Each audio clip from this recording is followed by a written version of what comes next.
Hello and welcome back to Prism and Company. On the docket today, the Wild Unknown Tarot, a tarot deck that has not been at a loss for words in our lovely little community. I feel like this deck has probably gotten more chatter than like every other deck combined, maybe. I feel like everybody's got an opinion. It's some people's soul deck. It's some people, love the imagery or hate the imagery or find the animal violence upsetting, or there's all sorts of things that go into it. Small disclaimer, there is some violence towards animals in this deck. We are going to be talking about those images at length. If it's upsetting to you, it might be a good one to skip. Just wanted to let you know up front. That aside, though, why did I choose to talk about this deck that's had so much time put into it? Well, like a lot of the videos on my channel, I really wanted to approach this from a slightly different way, a way that I haven't seen approached a whole lot in the YouTube space or the Instagram space. And that's really breaking down the images of the deck. A lot of people have talked about card interpretations or what could they mean, or maybe the symbolism. And while I'll probably touch on those things as we go, it seems nearly inevitable. I kind of want to take a look at this deck and what does it say? Honestly, I forget if I've said it at this point or not, but I'm giving this deck something I call the Prism Treatment. I want to break it down, almost refract it through a lens and see it from all these different angles. I don't want to look at the Wild Unknown through my own tarot lens. As much as I can separate myself from that, I want to. I want to look at this deck on its own terms. If we just look at the images in this deck, what is it saying? What is the raw art of this deck trying to communicate? And I think, hopefully, that'll be a successful, exercise. I think that should hopefully be a really cool way to look at this. Now, I'll be honest, I'm a little intimidated diving into an entire deck like this. I almost like to think of tarot decks, not almost, I 100% like to think of tarot decks as mini museums. This is a body of work. This is an artist's portfolio in a box. And if we're going to talk about the whole thing, there's a lot of stuff to cover, and I don't want to leave any stone unturned. And while I'm not going to go crazy, I want to try and be as thorough as possible. So I say, without any more preamble, let's dive right in and take a look. Where we're going to start is looking at the suits. What do the suits say as a whole when looking at them? Then we're going to start breaking things down by pairings, so like number pairings. And throughout that, I'm also going to sprinkle in just some kind of fun facts, some data, if you will, about the deck. I think this should be a blast. Let's take a look. But before we begin, a disclaimer. I will be going in depth with this deck, tearing it apart at the seams, examining things that I could not fathom any artist considering. Note this, I do not mean any disrespect towards the deck in the things that I mention today. I am simply observing with a critical artist's eye to see what patterns unfold throughout the video. 2. I love Kim Cran's artwork. Some images are more successful than others, but please note that my criticism is purely from an aesthetic point of view and not against Kim. I really, really value her work, hence why I am spending such a great deal of time divulging its secrets, or more accurately, trying to discover them. Do I have any more disclaimers? I think mostly, it's going to be a lot of looking at this deck in ways that Kim probably did not when she was making it. Kim Cran's being the artist of the Wild Unknown, if you're not familiar. Looking at things like, do these cards mean something together, or are there correlations? We're going to make like a crazy, like conspiracy theorist board with like strings tied all over the place. And while I'm trying to find those connections and do those things, I am not under the impression that the artist intended those things to be there. I think a lot of these types of things unfold unconsciously or just kind of naturally in the process of making something like a tarot deck. If you're creating 78 images, like your brain is going to fizzle out at some point. I can speak to this from personal experience making my deck. It doesn't matter how much thought you put at it. You throw at the project, like there will always be something where you're just like the wires don't cross and you will miss something. So take everything I say for a grain of salt. Hopefully, though, it's still fun. Okay, disclaimer is over. It is time to return to the show. Actually, before I dive into the first suit, I thought we might take a look at the backs of the cards because, what is a tarot deck without a card back? It's half of the image. It's not a half that we often look at. We're very usually focused on the front, but it's important. These things, these card backs say something about what we can expect from a deck, and whether that's successful or not is something to be determined. And I'll kind of do some wrap-up thoughts at the end to see how holistic does this whole deck feel? How does it fit in with the kind of the totality? But this back, just glancing at it right here, I'm getting animal vibes. This looks like scales or skin. That is what I'm expecting going in. If I was just looking at this as image, I would expect lots of lines, lots of patterns, and animals. And spoiler alert to nobody, because everybody's seen this deck, that's what we're going to get. And that's pretty cool. Also, more of a question for you guys before we really dive in. I bought the mass market version of the Wild Unknown when it first came out, and all of my cards do this. I think you can tell. It's like this crazy bend, and you can like teeter-totter them. What edge is that going to be? Like, they really, really go back and forth. Does anybody else have that happen with their Wild Unknown deck? Have you bought a later copy of the mass market? Is it flatter? I'm just kind of curious. That aside, let's take a look at the suit of wands. I'm backing things out a little bit more than usual, and we're getting all these crazy shadows, which I'm kind of into. So enjoy the free side puppet show happening in the background. The suit of wands. I want to lay all of these out and take a look at what these images are saying holistically for the wands in this suit. If I'm just picking this up with, let's say minimal tarot knowledge or just no knowledge of what the deck is, and I just want to know what does this set of cards represent, I think that's a really interesting thing to discuss. Let's see. Oh boy, I'm going to have to shift stuff around a little bit here. We'll probably do the court cards separate just because they're not going to fit. And that is going to be that. This is going to be a learning process for me too. So if you have any thoughts of the structure of this, I'd also love to know that. Oh boy. Maybe I'll set these up next time in a different way. So the suit of wands. Right off the bat, I'm seeing a few different things. There seem to be sets or almost cycles of cards. And when I say a cycle of cards, one of the most common ones in a tarot deck would be the aces. Ace of wands, cups, swords, and discs. They all are typically very, very similar. There is a large pip on the card, if it's a pip deck, with a lot of extra detail in them. And they usually kind of break the mold in some ways of the rest of their suit. If it's a person-based deck, the ace often doesn't have people in them.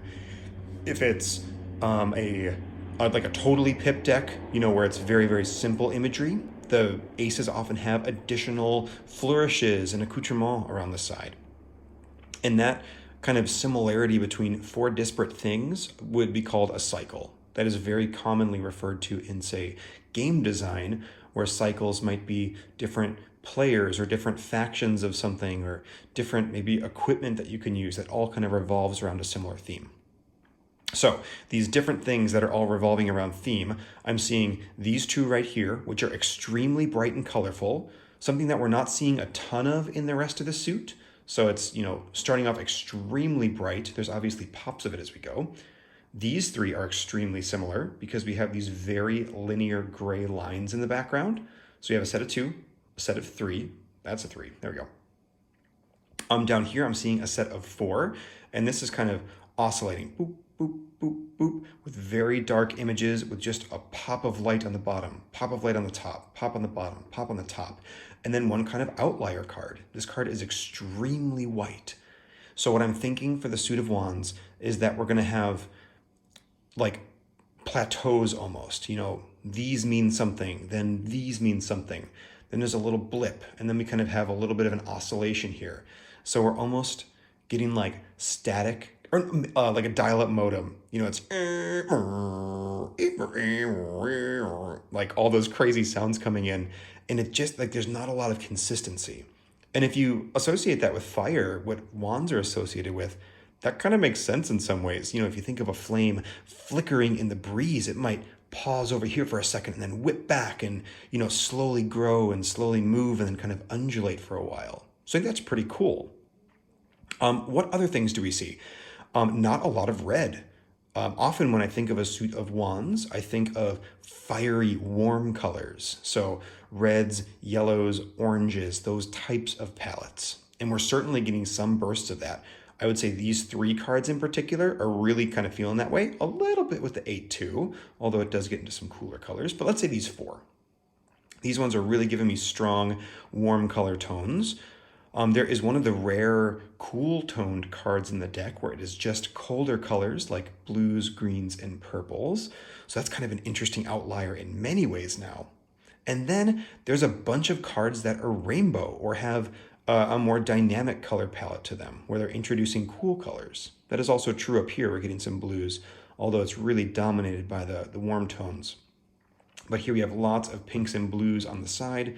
It's not showing up super great on the camera, at least I don't think, but there's definitely a lot of color happening there. We're getting, you know, nearly a full rainbow happening in that 8. What a beautiful image that is on a side note. So again, a lot of variety. And then also we have 2 cards that are totally black and white, and it's at the 5 and the 10. So it's almost this cadence of going through, pausing on a black and white image, going through, pausing on a black and white image. And, you know, let's now take a look at this in 2 halves, because that's kind of interesting. Here we have a purely warm toned card meets a purely cool toned card. So the first half is being set off in a very different way than the second half. Fiery warm tones, cooler tones, just based on the first card in the set here. The second cards are opposites. So the 2s are coming together. These wands are spreading apart on the bottom. So it's almost like these 2 are making a set, some sort of you know, holistic unit, and we have the fire kind of being kept within them. If that's important or not, I guess we'll find out, but it's kind of an interesting little thing. In our 3s here, we're kind of trapping something together and keeping it in the center, and then we have all these wands coming down to the center. So there is definitely some sort of centralization happening with both of these images. Although in here we have the color on the outside, or excuse me, on the inside, and on this one we have the color on the outside. And then this is something we're seeing a lot from the top row to the bottom row, is a very monotone gray palette meets a very harsh contrasty palette. And by that I mean very dark darks and very light lights. So almost the same images in some way, but being shown through these different lenses. Now these 2 I'm not seeing as much similarity in. I guess in some way I'm seeing these warm tones kind of being confined within a shape, and then we have warm tones being confined within the shape of the moon. But this is one of the cards that was redone for the 3rd version, so I know that there's been some changes made. Perhaps there was more consistency there before, or perhaps not. And then finally, this one feels extremely consistent in kind of what we've been talking about. Monotone gray line meets harsh contrasting, so it's that purely black and white through the lens of both kind of the first half of the suit and the second half of the suit. I want to take a moment here to pause. I should have prefaced with this, but I just got so excited I wanted to jump into the images. I am going to put this deck through the ringer, the absolute ringer. We're going to talk about each and every little thing, but some disclaimers.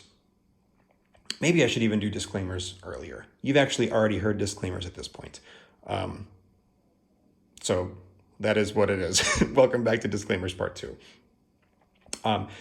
Keeping all those things in mind, that I'm thinking of this deck positively, that, you know, I'm not expecting the artist to have thought of these things. I still think it's really interesting. And, you know, if she did think of these kind of things, she did a really great job. There's a lot of consistency here. This is the only real exception to that kind of consistency going through, and only kind of. We're still getting a very 1 through 5-y feel in the 4 and a very 6 through 10-y feel in the 9. Cool. I think as a whole, the wands feel pretty cool.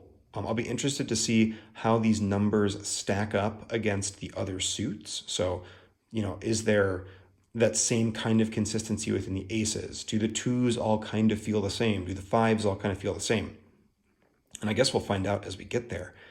What I want to do first, though, is take a look at all of these cards, or take a look at all the other suits holistically like this. How do they look? How do they feel? And then we'll take a peek more individually at those sets. Great. Sold. It's done. Let's move on to the next. But I just want to pop back in here real quick with the wands, specifically the court cards. Not because I forgot about them, because that would be ridiculous, but because I value them and treasure them. That's also true, but I forgot. Here, obviously, we've got snakes. Snakes is the theme of the wands courts, and we'll see that moving forward too. There will be a very strong animal theme moving throughout. And we have extremely warm colors across the board. This is kind of what I expected to see in the minor arcana.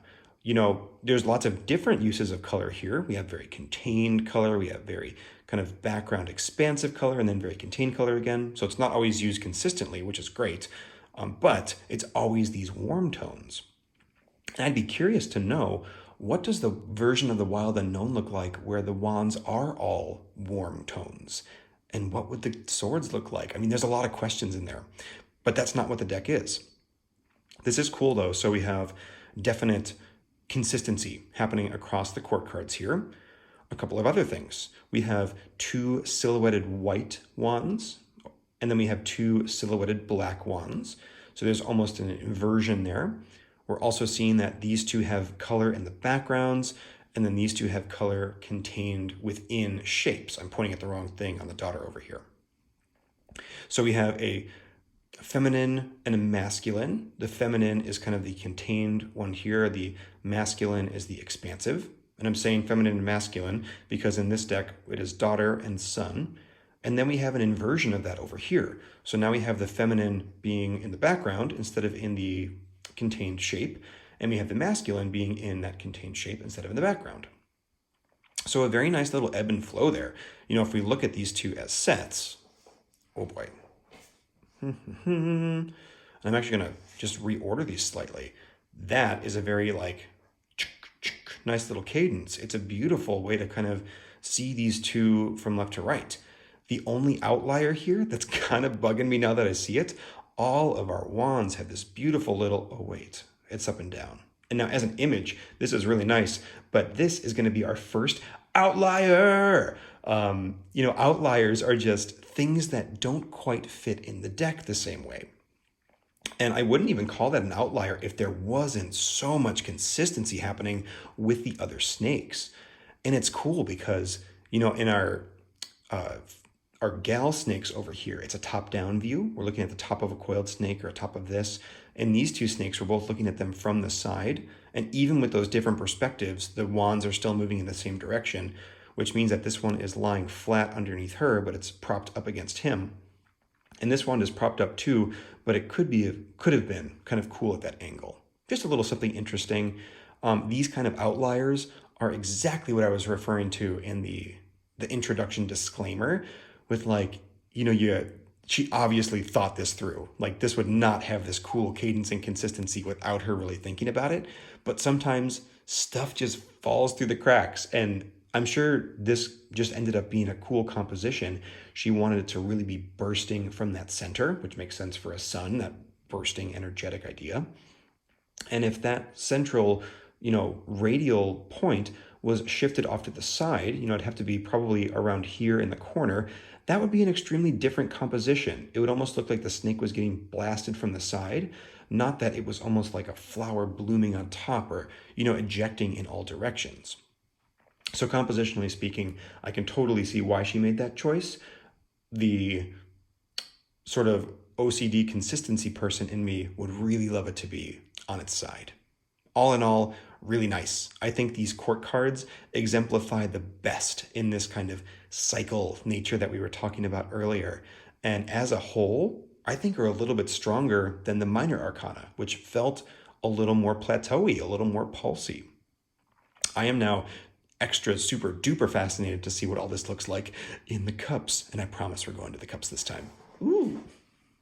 Lessons were learned with the wands. So let's take a look at the cups. All right, the cups. Now, right off the bat, I think I'm seeing less consistency than we did in the wands, which is kind of saying something because there wasn't a ton of consistency in the wands. Again, I love her work. Let's take a look at what we do see. Right off the bat, like this to me is what I imagined a wands card to look like. I'd be interested to know if this started off its life as a wands card, because we do have a branch, which we are always seeing in the wands cards. But then there are cups and birds and things and just like the completely red palette. Kind of an interesting thought, like maybe this was repurposed art, although it does feel very Three of Cupsy too. I'm seeing a lot of those warm tones around. This is obviously a rainbow, but here we do get a lot more blue. So we're getting much more of those cool tones than we got warm tones in the wands. Maybe not more, but a good amount. And then 3 black and white cards, which feels like quite a bit. And, you know, some cards that are nearly black and white with just tiny little pops of color. So here, color is feeling very, I was going to say symbolic, but color is always symbolic. It is feeling very scenic, or very, boy, words are just not coming to me. Object specific, very intentional, very representational. That's the word. This looks like a sunset because the colors look like a sunset. This looks like roses because roses are red. This looks like water because water is blue. This looks, again, like water, or maybe like a reflection because water are those colors. So we have a lot more representational color use here, as opposed to the wands, which in many ways felt very symbolic in a way that is different than how it's being used here. Rainbows on the Two of Wands, for example, there is not a lot of scenic imagery that is a rainbow, but that speaks to something different that's happening. So this is kind of cool. Right off the bat, let's see if we see any big patterns. Definitely a lot of moons. I'm going to point out all the cards later that have these moons in them, because that crescent moon, man, if you want to talk about a visual theme in a deck, this one has got a lot of crescent moons. And I'd be curious to hear her thoughts exactly on why the same crescent moon shape shows up over and over again in the same part of the card, but it makes for this real, like, cool cadence almost. And I appreciate that even though we have the same shape here, they're all very different. We have a completely black moon, a completely white moon, and then like this beautifully rendered yellow moon. Just lots of cool different things. We also see a couple of suns here. I believe it's just the 2 as I glance around. This sun is made of negative space and is white against all of these lines, where this sun is made of actual line and colored yellow. So again, the same symbol showing up with 2 very different looks to them. Super neat. Another thing that I see right off the bat are these 2 cards. They have a very similar kind of composition in that they have this light bit on the dark, light bit on the top, excuse me, and then they fade into dark. That's what I'm trying to say. And they also have a gray animal on them. We're actually seeing 3 animals in a row here and no other animals on the rest of the cards. And now I'm forgetting. I'm actually grabbing my wands here real quick. Because were there any animals in the wands? Yes, the butterfly in the 6. Just the butterfly in the 6. So not many animals in the wands, but there are a decent amount in the cups. Kind of interesting. So definitely more life being breathed into this. Same as this visual pair here. I'm also seeing this visual pair. It almost looks like she cut this piece out of the top of this image. She used to like take that off and just kind of jam it right down over there. Very cool. Kind of a little yin-yang almost happening with these 2 cards. I wonder if there are any other of these yin-yangs. Not so much here that I'm seeing. I guess that we have near black silhouettes in the background with light shapes on top, light shapes in the background with black silhouettes on top. So another yin-yang there. Very cool. These 2 are separate, so it's almost like, again, we're kind of starting the pace. And then we have, I suppose these are visually related in that we have cups all the way around the edge, and we have a circle here too. Okay, this is totally sweet. We have a card to start off our set of 5, and then we have pair, pair, pair, pair, And on top of that, we have a yin-yang pair that are different, a yin-yang pair that are different, and then two that look really similar. Super cool. This is one of the reasons I love talking about decks like this, is because for me, it makes me really appreciate them more. When I'm just flipping through these images, sometimes some of them will strike me as like, if I'm being totally honest. Like this Five of Cups for me is like a little bit on the nose, like sad horse, 5 cups. I'm like, okay, seems a little heavy-handed. But when you look at it in this context where all of a sudden we have these visual rhythms, I'm like, okay, cool. That really helps inform this composition and almost gives more credence to this card looking like this, because we're now following this cadence, we're following this thing that's happening. Even here, we're seeing branches in both of these. In these, we're seeing these mountainous shapes. Both of the animals are facing in opposite directions. We have a lot of radial lines on this card, very vertical, and this one is very horizontal. So, that's so cool. We have opposites, let's see, sideways and up and down. There we go. Well, that's hard. And then opposites looking this way. And then our opposites are visual on these two cards. Okay, I'm a little bit blown away now. Now I'm kind of curious if I missed things in the wands, but who cares? We can always go back and take a look at them. I'm taking a look at these two cards for a moment here. This one feels like a real outlier, the Ace of Cups. The imagery in the background is looking a heck of a lot like the back of the cards. So what I want to do here is take a moment to examine, are these the same? Did she actually use this line work, or is it just similar? I'm going to say no. Obviously, the line work is repeated in this, so I guess we can kind of take a look and see, is the top left the same? Nope. Is this side the same? Nope. Is this side the same? Nope. Is this side the same? No. Okay, cool. So the background was drawn uniquely and not pulled from the Ace of Cups. I suppose it might have come from a different card, but I don't remember offhand a card that looks like that. I really appreciate that. A little extra effort going into making original artwork for the back. Again, not to say that there was not effort put in, but it's always cool when an artist draws something extra and unique where she could have easily, pulled and composited from some other images. Just totally lovely. I was going into this suit not expecting to like it as much as I did, but all of those little cadences, those visual bits, that just totally blew me away. That was really, really great. Let's take a look at the court cards for the cups. All right, swans are up next for the court cards here.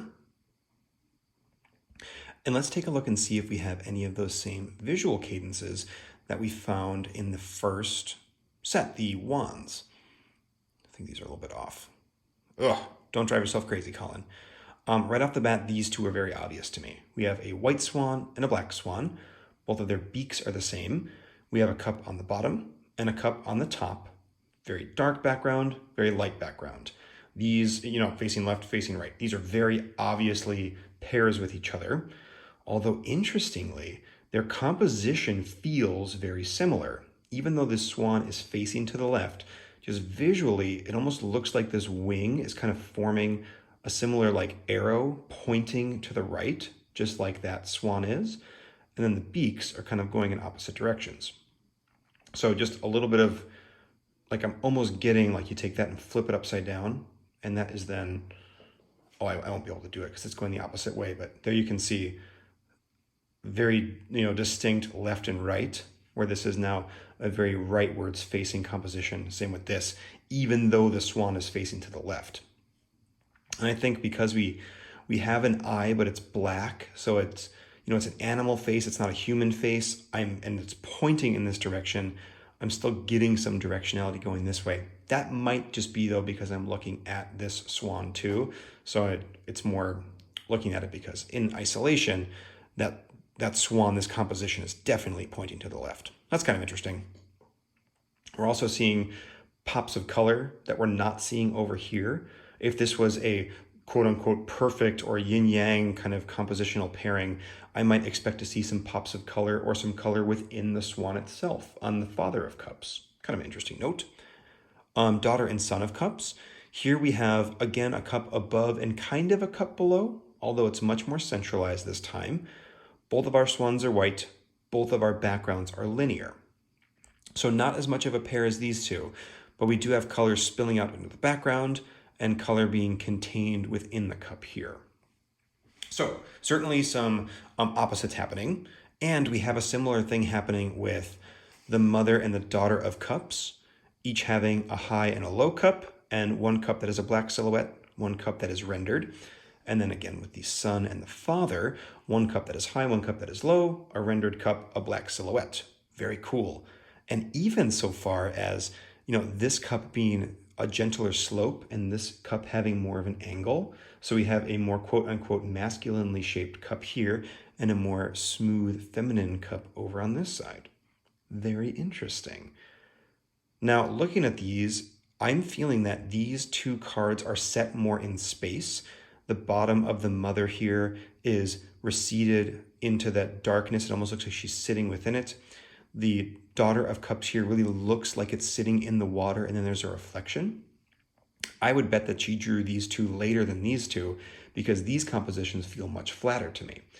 Here we have the son of cups not sitting on anything. You can tell it's a swan in the water, but there's no visual indication of that. The background is abstract and completely different. And then the father of cups here, again, looks like it should be on water, but the background is just, it almost looks like rain. It feels kind of very abstract and different in that way. Very nice. Some little cadences that are happening. And I can't believe I didn't notice this one until now. The son and the daughter both have these little notch marks around the side. So again, another little visual cadence helping to separate the first two from the second two. And then these two both have vertical in the background.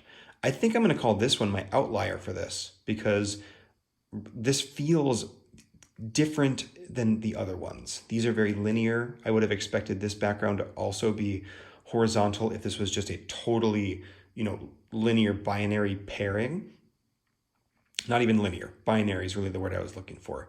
But clearly this movement matches the sun. So symbolically, this background makes sense. Visually, it is an outlier in the set. Very, very cool. I think with that, let's take a look at the swords, because now I cannot get enough of looking at these suits all together. I'm extremely excited to see what we find. Abracadabra! So far, in every suit, we've gotten a progression of animals. Or progressively more animals, I should say. So in the cups, we had, I think, 3 cards with animals. Here we have 1, 2, 3, 4, 5, 6 cards. So I'm anticipating by the time we get to the discs, the whole suit is going to be darn animals, just like koalas everywhere. You heard it here first. The Wild Unknown Tarot, the suit of discs, koalas everywhere. Now, right away, this card jumps out to me as being a bit different, and it's interesting to me because this was one of the cards that was redone for this. I believe it was for this Mass Market edition, but I remember seeing the original Four of Swords, which would have felt much more at home with these compositions. That being said, this card is dope AF. It's like one of my favorites, so we're going to give it a pass because it's beautiful. Okay, whoops, as I kick my cards, I do all that lovely setup and then I done kick them. And now I'm wasting time because I'm talking about it. I could have just let it go. On the first of our sets here, we have 2 cards with rainbows. One with a literal rainbow on it, and one with a rainbow wrapping around our sword as if it was infinite. And then another thing I'm noticing right away is that we have a cadence along the top of a white sword, black swords, white swords, black swords. And that is then broken down below, but it's kind of cool. So let's take a look at some pairings. Here we have 2 very consistent looking sets, swords being crossed. These swords are crossed here with warm tones. These swords are all being crossed, admittedly in a different part of the composition, but very similarly with warm tones again. So we have 2 that fit right in as a set. Down here, we have black silhouettes of swords, some horizontal and these kind of vertical. So a little bit of difference there, but still kind of feeling the same with very straight linear lines. So these 2 are feeling like a set. These two are feeling like a set. These both have animals on them as well, and these two don't have animals. So that's kind of a nice little pairing there too. These guys are feeling similar because they're both black and white, and these two both used to be nearly black and white. There is just a little bit of brown on the edge of the 5 here, but this is now quite different. These two are both really heavy as well. Like, that's a pretty intense image, and so is this one. I think this is a jaw down here. Yes, it's a jaw with teeth and just like maggots and things going over the top. The eyeballs are the only thing I'm not really like 100% sure how eyeballs in that good of shape ended up here, but it's doing what it needs to do. The Nine of Swords is like a super intense card. I keep getting stuck up on this image though. Anytime I want to make these visual sets or these visual pairs, I'm always like, oh, but the Four of Swords is like kind of weird. And it's a shame because out of all of these images, except for maybe this one, this is by far my favorite. This is a really successful composition with these stark black swords against this vibrant white background, and then just like color bleeding into this black. There's a technique in photography or digital art called HDR, or high dynamic range color, and it behaves very much like color does in the real world. So let's say we were looking at the center of a spotlight here, and it was kind of a yellow toned spotlight. Eventually the light would get so bright that our eye stops picking up the individual color of yellow and just starts seeing bright white. But then as soon as that touches darkness, the haze or the glow or the bloom of that light immediately reverts to its color. So here we're seeing the bloom of this really bright light in the background. So it actually looks like light is pouring in, which is very, very cool. Just a lovely image in general. One thing I am noticing here for consistency is that we have our corner caps again on the 3, 4, 5, 7. Interesting that we're mixing it on the 6. So maybe this cadence is slightly different than some of the other suits. You know, the cups were very two-paired, so I guess I was expecting that again. But our wands were a bit all over the place. So here, let's take this as maybe even a set of 2, because we have a dark background, light sword, light background, dark sword. So a pair of 2, a pair of 3, because now we have corner caps on all 3. I wonder if there's any other consistencies besides those. 2 animals, no animals. I guess they all 3 have color, because we have, color on the edge here. Not as much consistency. Again, this is kind of throwing a wrench in things. Down here, we have, I'm going to call this a set of 3 because of the backgrounds, these very linear backgrounds. And then kind of a capstone at the end with the 10, which doesn't fit in super nicely with these other ones. I'd say mostly because of that space that we were talking about in the cups for the court cards. How the swans, specifically I want to grab it. Mother of Swans, she kind of disappeared into the darkness on the bottom, setting her into that scene. Here we have this buffalo or bison or whatever it is, very much almost dissolving into the bottom of the card. This card feels like it could be more of a photograph than the others. Obviously it's stylized, but it looks like this card exists in space where so many of these cards feel flat, and they're supposed to. That's the way that these linear line compositions work. But this is kind of an interesting outlier there. The only other one that feels a little more spacious is this 4, but if it was totally spacious, darkness would probably be wrapping up around the bottom of the lamb. That's beautifully symbolic, though, that this lamb is shining white and bright in all of that darkness. The swords are cool. A lot of consistency with dark swords, except for the 1 and the 3. So in some ways, almost those are the outliers here, because all of our other swords are black silhouettes. This one feels a little bit more disjointed to me, though. And coming from a suit that is traditionally heavy and a little bit disjointed, that actually feels cool. I think the visual consistency here is in the actual swords themselves. This haphazard, kind of different styles of swords all over the place, and yet they're all these dark silhouettes with, minor exception, which really help to kind of weave and tie things together. All in all, I think visually this has been my favorite suit so far, just strictly from the images, although this was not nearly as satisfying as, say, the cups or the wands to kind of break down and see some sets. And it's certainly possible that I'm missing some things, but just as I glance over, okay, that's actually worth noting. Here we're definitely seeing some pairings this way. So we have a very vertical composition and then a very horizontal composition, a very vertical composition, a very horizontal composition, very vertical, and then an element of horizontal. And although the swords are vertical, the background is extremely horizontal, vertical, horizontal, and vertical with the worm, horizontal with the bison down here. Probably the weakest set of those, but I could kind of see it. So some definitely interesting cadences, probably from the top to the bottom. But again, a little bit more all over the place. That being said, I think this is pretty cool. Let's take a look and see what the court cards do for the swords. What mysteries will we uncover in the suit of swords, specifically the court cards? Let's find out together. Now, the animal here is obviously owls, and I find owls to be excessively spooky animals for a reason that I won't talk about because I'll creep myself out and I eventually have to go to sleep. Now, I have not seen a more beautiful pairing here, or a more obvious one, I should say, since I've started this. We have bright, beautiful rainbow colors with dark backgrounds, and then black and white with various, lines in the background. This one was probably one of the last sets of court cards drawn because there is just like a really lovely consistency to how these images like flow and are pairs. And it's super duper obvious because it's on the outside, on the inside. We have black and white owls gripping their swords and then, colored bits happening amongst dark backgrounds and different owls.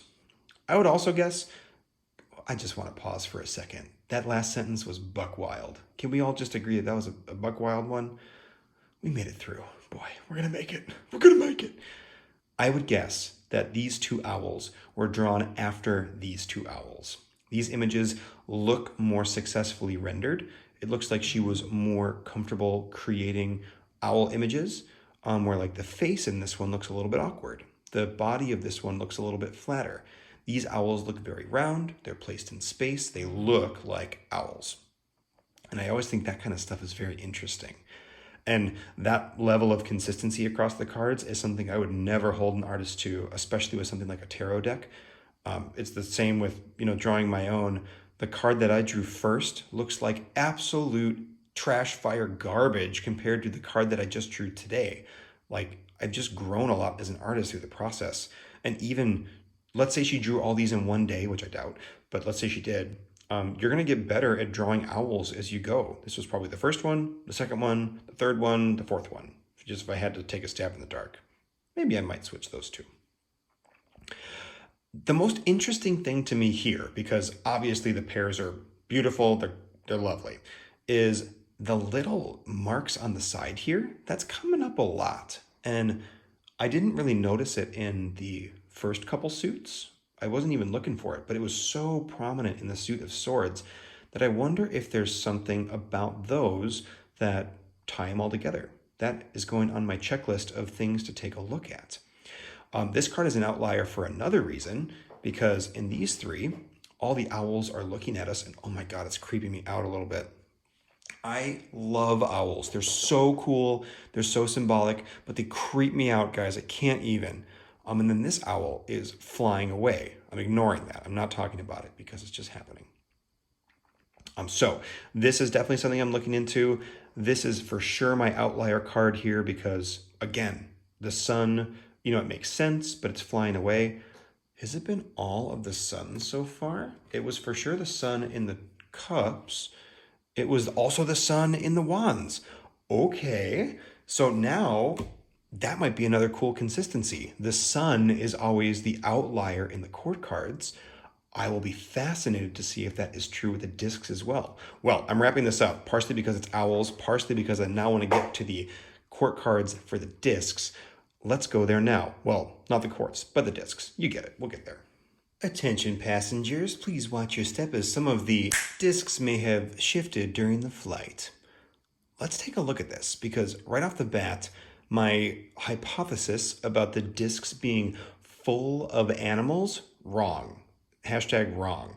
We have one butterfly and a spider, so we have two. So more than the wands? Yes? We're not going to go back to the wands again. I'm going to say more than the wands, I'm pretty sure. Yeah, but I expected this suit to just be full of animals based on the kind of progression of more animals in every suit. But it's kind of cool. So it seems that the swords have the most animals per capita, the highest density of life of all of the suits, which is a little bit odd for air because air is traditionally thought in the mind, and animals can, of course, certainly represent that, but they're also passionate and crafty and dig and are in the earth. And, I can think of a lot of other elemental associations besides wind that animals could apply to. That is neither hither nor yon. So let's take a look at some of our cadences here, see if we've got anything right off the bat. I am noticing right off, we have tons of these linear lines happening. And now this is interesting. Obviously this is a web, so it's treated in some ways very different because there's some unevenness, but the visual impact of that web is very similar to all of these background linear lines. Kind of interesting. And here we see most of them have that. We've got a little pocket of dark. So right away I'm seeing 4 bright cards, 2 dark cards, 4 bright cards. So we have almost a split in the center this time. Shing, it shifted, seized, a crevice being formed between them. Who will win, 1 through 4 or 7 through 10? They will each vote each other off the island one at a time. Okay, this bit's over. Was it even a bit, Colin? Can we even call it a bit? Let's take a look at 1 through 4 because that's where we're at now. We're seeing some real consistency here. The thing that is tying our pentacles together, our discs together, are the things with color. The rest of the image is black and white. So super duper consistent with this. We're also seeing 2 cards that have linear backgrounds, and not only that, but linear backgrounds coming in at heavy angles, and then 2 that don't have those linear backgrounds. I mean, they do a little bit, but not in the same way. We have kind of white glowing out of the stump here, and then we have some white on the bottom of this. They're treated in very different ways because the line quality is not nearly as consistent. Here we have dark, medium, light, white, and then thick to thin lines that don't even stretch all the way in. So some different treatments there. I'm also seeing that this shape in the center of our stump here is kind of mirrored in all these little berries on this branch, which is kind of cool. A little bit of, yin yang happening there. But even more so in our dark cards, we're seeing fruit or the flower, the kind of the bud being the really bright part, and then the stem being the white part. Very nice, very interesting. We'll see this more in the 5s too, but this is definitely reminiscent of the 5 of Cups. Coincidence? I think not, my dear Watson. Taking a look at 7 through 10 on the bottom, we're seeing, interesting. I was going to say less consistency, but not really. We're seeing a progression of color come in. We're seeing no color at all. Color just around the edge. Color with a heavy dose of black and white element, and then just rainbows for days. For days. Have you seen how many days that there are rainbows on that one? So where these ones feel very consistent visually from kind of, 1 through 4, but the theme is the same, these really feel like they're growing. And that's kind of cool for a suit of pentacles because we have some kind of foundational stuff happening up here, kind of tying all of our little ropes together. We hit this weird kind of spot in the middle, but then out of that, we're like growing. So this one, more than the other suits, almost feels like a story to me, visually speaking anyway. I was much more drawn to some of the pairs and some of the other things happening in the other suits, where this one is very clearly designed to be 2 separate sets of images spaced apart with 2 different center cards. Now I'm also seeing some of these little check marks in the corners over there. I see you 2 and the 3. Those will be included in our analysis of all those cards. How exciting. Let's see, what else we got going on in the discs? Nothing else that comes to mind. This one almost feels the most straightforward, and just that's the shtick. Similarities here, growing down here, and that kind of straightforwardness is something that I would expect from the discs, just like abstract all over the placeness is something that I would expect from the swords. Pretty darn cool. Let's take a look at the court cards here and pray for no more owls, because Colin, again, needs to sleep tonight. And here we see the wild deer, known as the owl of the land. Not really. So, obviously, deer is our animal du jour for the pentacles here. And let's take a look to see if some of those same cadences are carrying over. Now, it's kind of interesting. Normally we have a kind of a female like opposite. So the daughter and the mother are different in some ways, the same as the son and the father are different in some ways. But here I'm almost seeing more similarities between those two.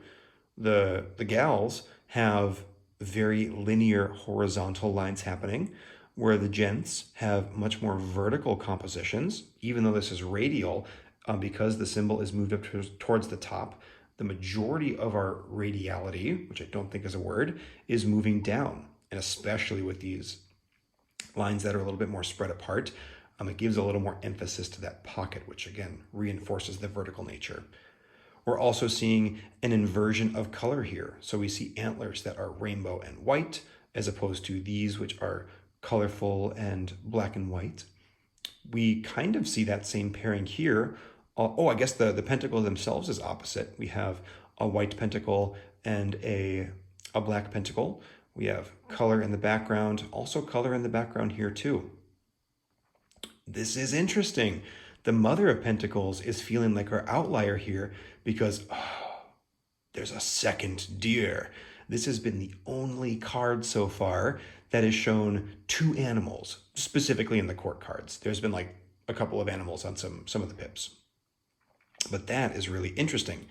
This is also an outlier because this is our only pentacle that is inverted. The other ones have a white pentacle on a black disc, where this is a black pentacle on a white disc. Boy, the sun is feeling kind of consistent here, where the mother is feeling less. I'm not going to lie. I was really hoping the sun would be our total outlier here. Now, and I will say, the sun is a bit of an outlier in that he is the only one with a non-linear background, and that we have these very consistent lines, like visually speaking. I'm actually moving back a little bit. If you take a look at this card, it looks very different than those cards. So I'm going to still call that an outlier. I think from a visual standpoint, specifically the background, this one definitely sticks out. But we also have a secret second outlier in the Mother of Pentacles here. But yeah, I think I can safely say that the sun is an outlier in this set, just strictly based on the image and not necessarily some of the symbolism within. Very cool. He's also the only one that has an additional shape around his pentacle. It is another one of those crescent moons that we've seen so much. Along with the little corner clicks, we're also going to take a look at crescent moons. So many things to divulge and explore. Okay, cool. I say we jump right in. This has been very fun to examine all the quartz and the suits. But what I want to do next is take a look at some of these interesting little cadences and then start to dive into the actual numbers. Great, let's do it. There are 14 cards in the Wild Unknown with these little corner checks on them. Almost like corner sleeves if you were going to like a scrapbook. You know, you imagine sliding a photograph into those little stickers. Some major arcana here, which we haven't touched on, but they certainly appear. This is a very strange outlier because we have a color up there in red. I'll be interested to dive into that too. But something we can see here are these very linear lines in the background, sometimes radial, sometimes through angles, but definitely this consistency of this real linearity happening when we see these checks appear. I mean, it's okay. Well, it sort of falls apart at the end here, but besides these 4 outliers, and these 2 are still kind of included, but these 2 are definitely different, we have this real strong flatness happening in the background. Now, these 2 were redesigns. Within the 3rd edition, she remade these 2 cards. I'm almost certain that this one had those linear lines in the background before, and oh, this one did too. It was almost like things moving in the background. That makes me a little bit bummed. We lost some level of consistency there because these corner checks used to all have those very flat backgrounds. These 2 being, again, a bit of an outlier. That's kind of interesting, though. I do find that both of these are strong compositions anyway, so I'm glad that they're in there, but just something to note. And I wonder if that was an intentional choice. There is so much linearity in this deck that it's possible that, this just happened to be true, that all of these cards had this linearity, and that when she redesigned them, it wasn't even top of mind because, it was not something present in the original bit. Kind of interesting here. I'm noticing that the top and the bottom of these have the checks, and then it's dark on the opposite side too. Like these 2 are kind of a cool pair together. It almost looks like that line is continued on from that corner check down. But glancing through these, I was wondering if maybe there was some sort of thematic tie with them, but it doesn't seem like it to me. You think of these 2 cards, Justice and Temperance, which are very much about balance and trying to pull things back in, versus, say, the 5 of Wands and the Son of Swords. These are very active cards that are moving and doing something and disruptive in their own ways. So it seems a little bit kind of all over the place maybe. There are there are some cups in here with the court cards. So I think every suit is represented. Are there any pentacles? Yes, there's some pentacles. So we're seeing it across everything. We're seeing majors, we're seeing all of the different minor arcana represented. So it's just this little visual splash. There might be some sort of symbolic meaning to this. From everything that I've read, I don't know of anything that was explicitly stated. And I do just want to say for a second, deck creators, if you're going to do something so cool and mysterious as leaving us these little breadcrumb trails, tell us about it. There is something to be said for mystery within a deck and being able to read into it yourself. But I'd love to know why she picked these cards. I think it would help enrich, my understanding of this deck and how it all ties together. That might just be me, though.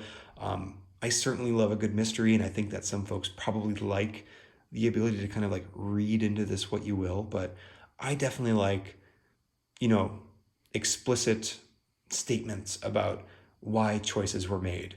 She could have even said maybe something vague about these and then let us read connections in between.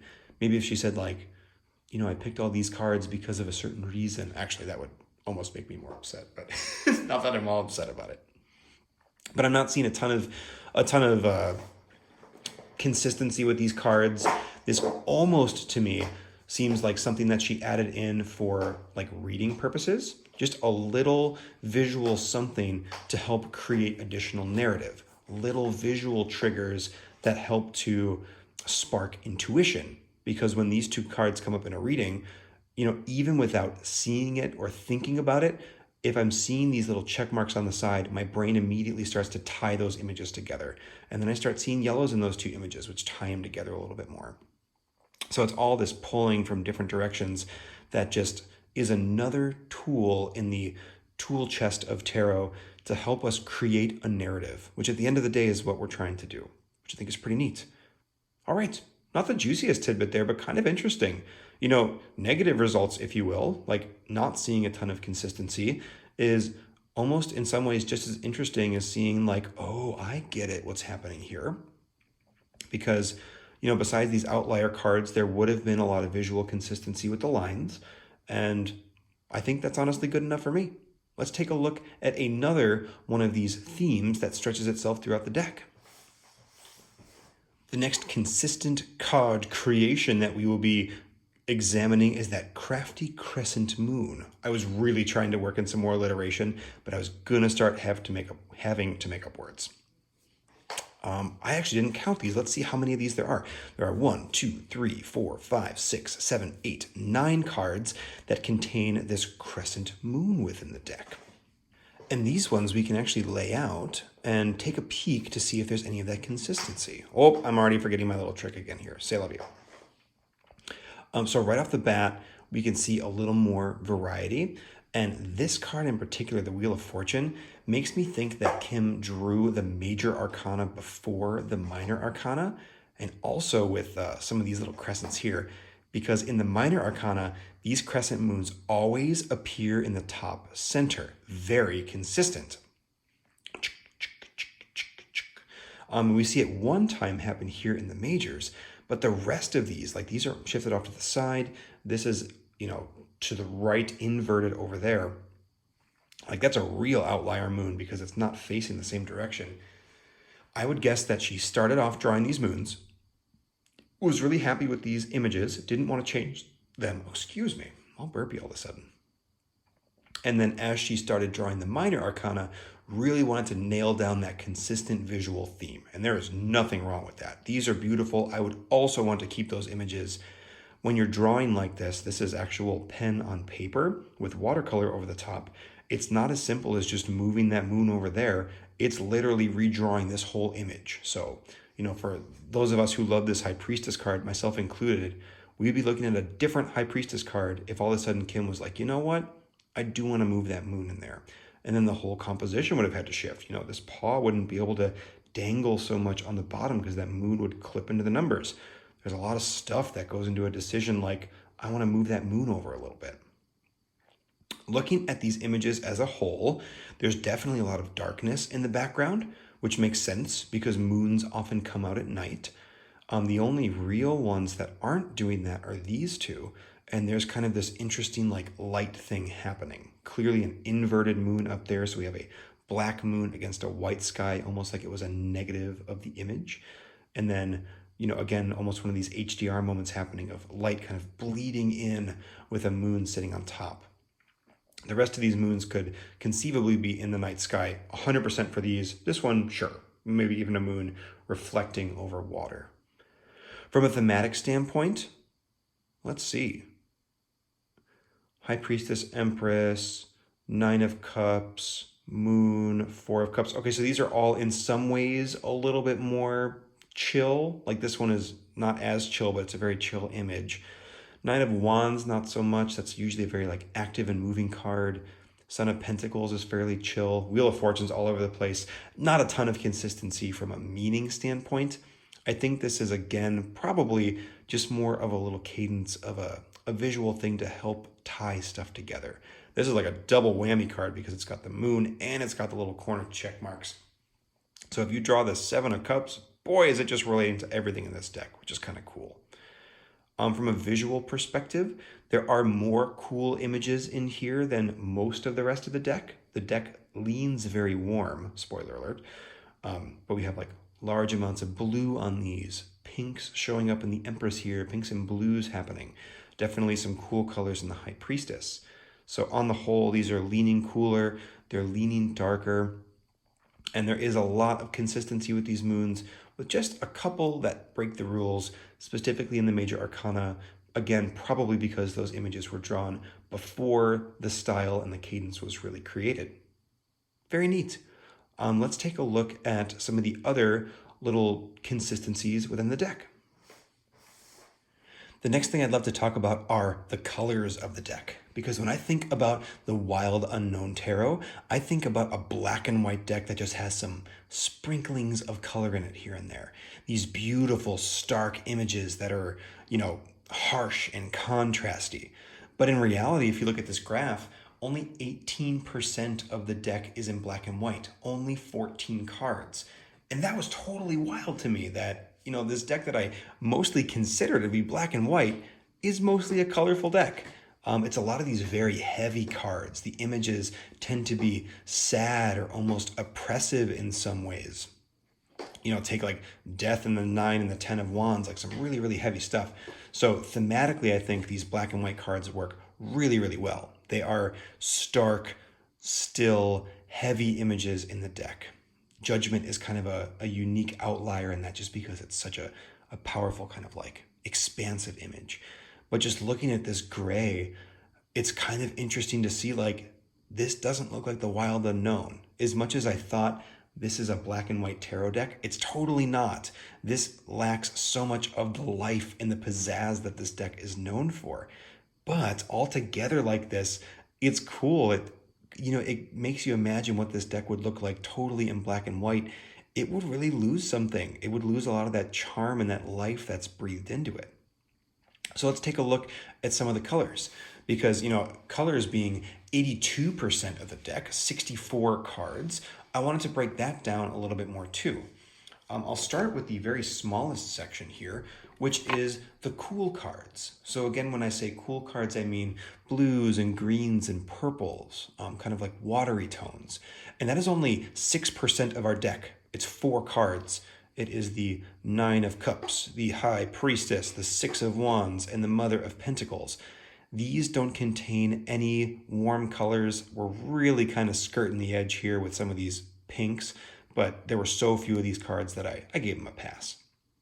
These cards, when they pop up in a reading, are real pow moments, because so much of the rest of the deck has rainbows in it, or strictly warm colors or mixed tones, that these are really odd outliers. It's only 4 cards, so they really do make a little impact when they land. I think that's so cool. But besides cool tones, we of course have warm tones. And when I say warm tones, I mean like fire, reds, yellows, oranges. And for this is by far the biggest selection. It is 45% of the deck, and that is 29 cards.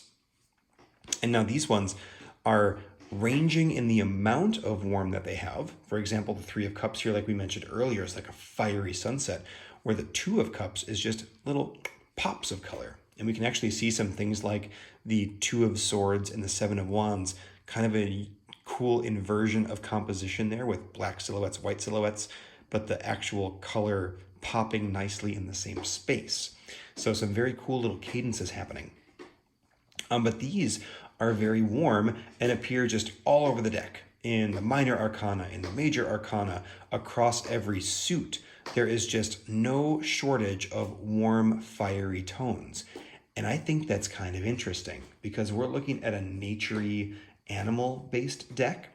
And so to have all these warm tones gives it a very active, vibrant feel, because fire or warm tones generally lean towards movement.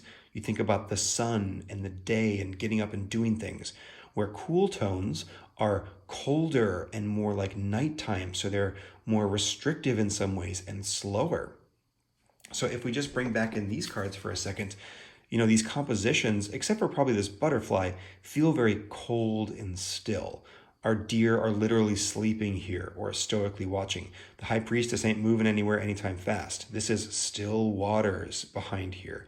The butterfly is technically rising, but it's not like it's really in flight. It almost looks like it's been pinned on the card. So there's not a ton of movement happening on these particular cards, with a minor outlier where these ones are popping and bursting and wrapping and cutting. This is an interesting card for color, just because there's a hair of brown on the edge, or leaping, or lightning striking, or bursting, or burning. There's lots of fiery imagery in these cards, as well as just movement. And that flavors the deck. This is a deck on the go. It's a modern deck for the city person. Of course I joke, but it is a very active deck in that way, just because so much of the palette that makes it up is fiery, and you have the compositions to match. Very, very cool. But the warm tones and the cool tones are not the only colors that we have. Oh boy, I'm making a big old mess out of things. This is one thing that I knew would happen, is that, I started off all organized with beautiful little piles, and now it's like, whatever, they're all together, they're upside down. Great, we'll figure it out later. The 2 other palettes that we have here are mixed color palettes and a rainbow color palette. And there's a distinction here. Rainbow is all of the hues. It needs to have all of the major colors, where mixed palettes have both warm and cool tones, but the spread is slightly different. They're missing maybe green or yellow or something. For the mixed palette, we're looking at 13% of the deck. It's only 8 cards, so it's not very much. The Empress almost made it into the warm palette, but there is definitely some purple happening on the edge there, so a bit of an outlier in some ways. But here we can see cold blues with warm yellows. Here we see warm yellows with cold pinks and blues. You kind of get the idea. So these are a very kind of almost like give and take kind of color within the set. It's lots of, little pops and moments of change. They look very enchanting and very pleasing to the eye because they seem a little more curated. When you just have warm tones, it gives you a very specific feel, but you don't get a ton of variety in that because you have such a limited color palette to work with. And rainbows, which we'll take a look at, is a very specific feel again, but it's all the colors. There's almost no rest for the eye, where these ones are very much more giving you a chance to sort of work through an image and kind of, like this feels like light pouring into water. It's much more focused compositionally because she got to pick and choose from all the palettes. I'm actually looking at this card now, and it is nearly there with rainbow. Oh, I took it out because there isn't really any orange. It has almost everything, but like reds and oranges, it doesn't. So some of these approach rainbow. At a glance, you might call this a rainbow, but every other card is very much a rainbow. They have the full spread of palette across. Kind of interesting. And again, not a lot of commitment to cold colors in this deck. Very few are showing us a lot of blues. It's really, really skewing towards warm. But let's take a look at those rainbow cards because I find that interesting too. And rainbows are giving us a huge amount, 36% of the deck. That is going to be 23 cards. And all of these have rainbows on them in more or less capacity. So just like the warm cards, some of them are very subtle a little bit. Some of them are like, bam, here's a rainbow across the whole thing, or roots going. This is very subtle. We see a rainbow just trickle through this one lightning bolt. This could almost be a black and white image except.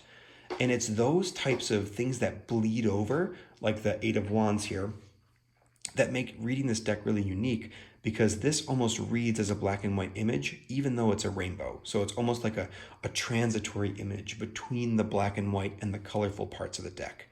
And I think, compositions like these 3 here, or even these 4, are probably why when I thought about this deck, I thought of a black and white one because the compositions are dominated by black and white. Obviously, we have all of this gray in the background with just these splashes of color.